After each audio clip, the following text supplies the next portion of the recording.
Cookie cookie అంటుంటాం, cookie సుబ్రహ్మణ్యుడు అంటుంటారు. అసలు పేరు కుక్షి. కుక్షి అంటే గుహ. ఒక గుహలో కూర్చుని తపస్సు చేశాడు.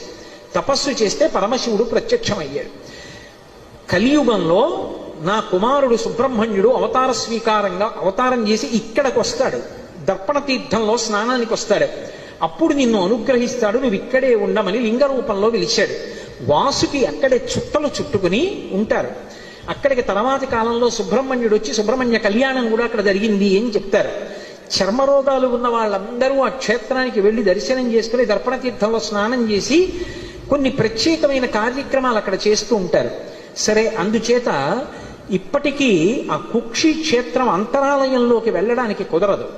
గరుడ స్తంభం ఉంటుంది, ఆ గరుడ స్తంభం వరకే వెళ్ళాలి. గరుడ స్తంభం దాటి వెళ్ళకూడదు. ఎందుకంటే లోపల వాసుకి ఉంటారు.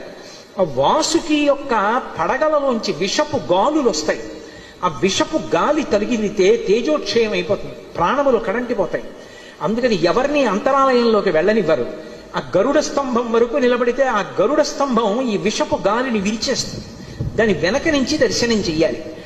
అంత గొప్పగా ఉన్నటువంటి కుక్షి తీర్థంలో శంకరుడి అనుగ్రహం మేరకే వాసు